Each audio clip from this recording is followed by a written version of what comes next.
Arrancamos Voz y Voto con una entrevista que tiene que ver con la posición del gobierno de Córdoba y de la lista de Hacemos por Córdoba, porque seguimos en campaña, por supuesto, que ayer tuvo un hecho muy interesante y que queremos analizar con nuestro primer invitado, con el ministro Sergio Busso. Gracias, ministro, por acompañarnos. Bienvenido. Bien, le pregunto por el comunicado de ayer del gobierno, planteando las líneas generales de lo que va a ser, dice, o lo que es la tarea legislativa, ¿no?, de los diputados cordobeses. Marcaron 4 puntos relacionados con el campo, el procurador general, la reforma de la justicia y los subsidios. Justo el día en el que el gobierno tomaba juramento, el gobierno nacional tomaba juramento a sus ministros. ¿Cuál fue la intención de hacer coincidir esos momentos? Primero, no creo en la coincidencia, simplemente que hay una continuidad de retomar la agenda electoral en la continuidad de las pasos a las generales. Después, bueno, nosotros como candidatos de Hacemos por Córdoba, esto obviamente, si bien somos candidatos del gobierno, del oficialismo, somos también una expresión de lo que pensamos los que queremos ser parte a representar los intereses de la provincia de Córdoba. Por eso nosotros creemos que es importante que ahora en la general se expresen las propuestas, las ideas concretas. Siempre lo dijimos, que me parece que hay una falsa discusión entre pensar entre lo que pasó y lo que está. Creo que eso no ha resuelto nunca los problemas que tiene Argentina. De hecho, siguen existiendo y cada vez con mayor profundidad. Hago un paréntesis, perdón, porque quizás no todo el mundo sabe. Es un documento crítico que marca diferencias con las políticas que lleva adelante el gobierno nacional, en un momento donde la mayoría del peronismo y gobernadores peronistas apoyaron a Alberto Fernández, menos el gobernador Es difícil pensar que no hay una voluntad específica de diferenciación del gobernador del gobierno nacional.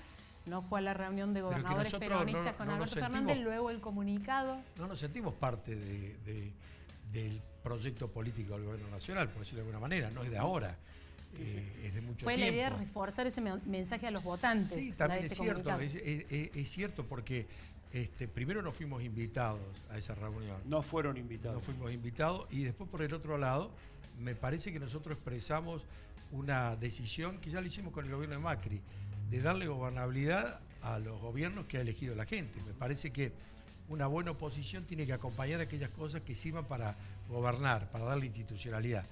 De hecho, nosotros estuvimos acompañando, cuando digo nosotros, digo los diputados de Hacemos por Córdoba, acompañó tanto en la época de Macri como ahora aquellas decisiones que nos parece que servían para gobernar, más allá que estuviéramos de acuerdo o no, pero había una legitimidad de origen que lo dio la gente. Ahora, también es cierto que no apoyamos aquellas cosas que afectan los intereses de la provincia y por eso pusimos esos 4 o 5 ejes que creo que son importantes. En el caso de la reforma judicial, lo venimos diciendo, el gobierno ha insistido muchas veces, de hecho tiene media sanción en el Senado, y gracias a los 4 diputados de Schiaretti, fíjate vos a veces la importancia que son 4 diputados, no se sancionó precisamente la aprobación de la reforma judicial. ¿Por qué? Porque queremos que una reforma de este tipo, hecha por otro poder, tiene que tener consenso, tiene que tener mucho acuerdo, mucha legitimidad. No se puede hacer solamente con una mayoría simple, por decirlo de alguna manera. Lo mismo que el procurador del Tesoro. Me parece que en ese sentido la procuración fiscal tiene que tener un consenso también que no lo ha tenido en la designación de la persona que promovía el presidente. Creo que también ahí requiere un acuerdo más estructural, más profundo. Ministro, y otro costado de ese comunicado no tiene que ver también con que de alguna manera cambiaron de rival en este segundo tramo de la campaña de cara a la elección definitiva, porque en una primera instancia la disputa era más, o se planteó arrancando con el kirchnerismo. El resultado significó un fuerte espaldarazo para ustedes, dejaron muy atrás la lista del kirchnerismo, quedaron como la segunda lista más votada, la lista del oficialismo provincial, y ahora el rival pasa a ser Juntos por el Cambio, o digamos la coalición que captó más votos y que por ergo puede perder más votos o tiene votos susceptibles de ser captados de cara a noviembre. La agenda se parece mucho a la de Juntos por el Cambio. No tiene que ver más con eso el campo, que es su métier. Sí, pero creo que tiene que ver también, es cierto, la gente va a elegir los genuinos representantes. Por eso nosotros decimos que se eligen mujeres y hombres que tienen que defender los intereses de la provincia de Córdoba.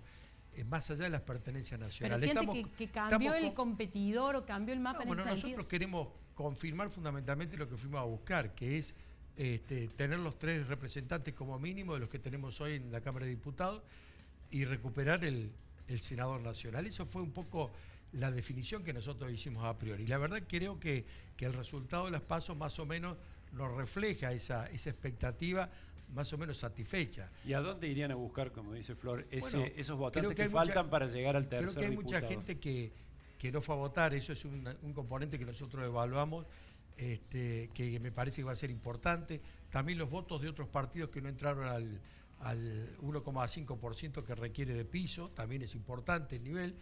Y sobre todo después también en la interna de Cambiemos, hay una expectativa ahí que seguramente hay mucha gente que se puede expresar. ¿Usted piensa como Yasora que Juez es un candidato peronista? Sí, no tengo ninguna duda, el Juez es peronista, nunca negó su peronismo. No, o sea, pero que en definitiva en esta elección se lo pone como un candidato más cercano. Pero bueno, creo que Martín lo ha dicho como una cuestión en un contexto de una pregunta. Sí. Y la verdad es que es peronista, él nunca ha negado su peronismo. Lo que pasa es que eso espanta el voto radical.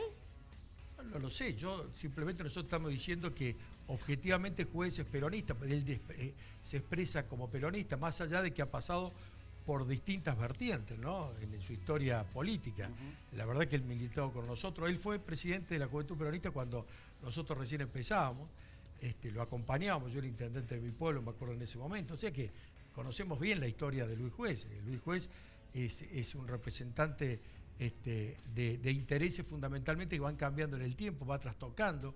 Inclusive, yo el otro día estaba repasando, él habla mucho de, por ejemplo, la ley de biocombustibles, defender los intereses de Córdoba que decíamos el otro día. Precisamente cuando se trató una ley muy mala para Córdoba, la verdad que una ley que, yo usé una palabra el otro día, pijotera, creo que es una palabra, no sé si vale la pena, pero refleja fundamentalmente que es una ley muy mezquina a los intereses de la provincia de Córdoba, y precisamente ese día, cuando se votó esa ley, Juez no estuvo presente en defender los intereses de la provincia. Un dato al pasar nomás, pero digo a veces que no solamente hay que decir las cosas, sino hay que tener un testimonio muy genuino de lo que uno quiere defender. Volviendo al tema del gabinete, el nuevo gabinete, ¿qué opinión tiene de Julián Domínguez, el nuevo ministro de Agro? No lo conozco mucho, lo conozco por referencia de haber estado. Sí, sí conocía a Luis Basterra. Me parece que son dos personas que tienen una buena consideración desde el punto de vista del diálogo, pero más allá de cómo son, lo importante son las políticas. Pero y a Basterra que ya hizo... Bueno, por ejemplo, Basterra era una persona... Basterra era una persona que yo tenía buena relación, digamos, la mesa de enlace también la tenía, sí, pero no tuvo definiciones nunca. O sea, la política y la definición pasaban por otro lado. ¿Por dónde pasan las definiciones en el gobierno nacional? ¿Usted qué cree? ¿Por el Instituto Patria? Yo creo que muchas de estas definiciones que se han tomado desacertadas tienen que ver con eso. Por ejemplo, el tema de la restricción de las exportaciones de la carne vacuna, yo se lo dije personalmente a él, le digo, más allá que había firmado en ese momento el decreto, le digo, vos Luis no lo hiciste. ¿Cómo que no lo hice? Si lo firmé, esto lo cuento. ¿Eso le dijo personalmente? Sí, tenía otros testigos que eran ministros de la región pampeana. Ajá. Y él sinceramente me dijo, sí, yo lo firmé. Y yo estaba convencido que él no tenía esa decisión. Él pensaba distinto, pero bueno, había una definición que pasaba por otro lado. ¿Cree que seguramente mucho tenía que ver el gobernador de la provincia de Buenos Aires, que ustedes no lo crean. Ajá. ¿Por qué? Porque esa medida tenía y tiene mucho que ver con el electorado quizá del Gran Buenos Aires. La llegada del asado a las mesas de los argentinos. La verdad que no tuvo demasiados resultados. Sí, lo que en definitiva esa medida está causando es muchos problemas en los productores argentinos, cordobeses, sobre todo los más pequeños. ¿Ve alguna posibilidad de reversión ahora con el cambio de gabinete? Espero que sí, sería una buena señal, ¿no? Yo siempre creo que las cosas tienen que ser para bien, ¿no? Más allá de quien las haga. Me parece que se necesita fundamentalmente definir cuestiones que hacen mucho daño a la producción del país.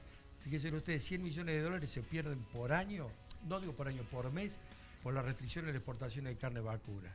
Y la verdad que no se logra ningún resultado con eso, no tiene explicación. Es una medida desacertada que ya, inclusive cuando se tomó en el 2006, causó serios problemas. Prácticamente se perdió el total del stock ganadero que tiene la República Oriental del Uruguay. Así que me parece que esperemos que bueno, sería un buen comienzo de gestión si se tomara una reversión de esa medida tan dañina a la producción. Bien, ministro, ya estamos en campaña, ¿no? ¿Puedo decir que estamos en campaña? Sí, estamos en campaña, porque la campaña sigue. Bueno, entonces, en campaña. Pero la verdad que las PASO no son, bueno, en algunos casos sí sirve para resolver conflictos, a lo mejor lo del caso de Cambiemos, pero es como que de pronto... Y en otros abren, como en el caso del gobierno nacional, abren nuevos conflictos. Abren nuevos conflictos, exactamente. Bueno. Me parece que que no es muy sano, nadie lo quería las PASO. Las PASO fueron hechas quizás a lo mejor por este mismo gobierno que de pronto creo que la gente está bastante cansada quizás a lo mejor de participar en tantas elecciones. De todas formas demostró que más allá del nivel de participación... A la oposición local le sirvieron las PASO. Sí, claro. Sirvió para ordenar, sirvió para resolver temas. Ojalá que se resuelvan en el sentido para aquellas fuerzas que de pronto definan políticas claras. En definitiva, la gente necesita mensajes muy claros. Nosotros creemos que tenemos hacia la gente mensajes muy concretos, tenemos propuestas.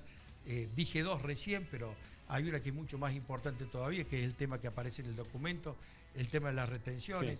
Sí. Se han naturalizado las retenciones y realmente que se naturalicen las retenciones no es bueno para el país ni para Córdoba, sobre todo para provincias productoras. Bien. Sacamos la cuenta, 3.300 millones de dólares que se fueron de Córdoba este año del bolsillo de los productores. Eso tiene que volver. Bueno, ministro, le agradecemos mucho su presencia. Ya en campaña seguramente lo volveremos a tener en algún momento. Es parte de la lista de Hacemos por Córdoba, así que estamos siguiendo todo atentamente. Gracias. Muchas gracias a ustedes.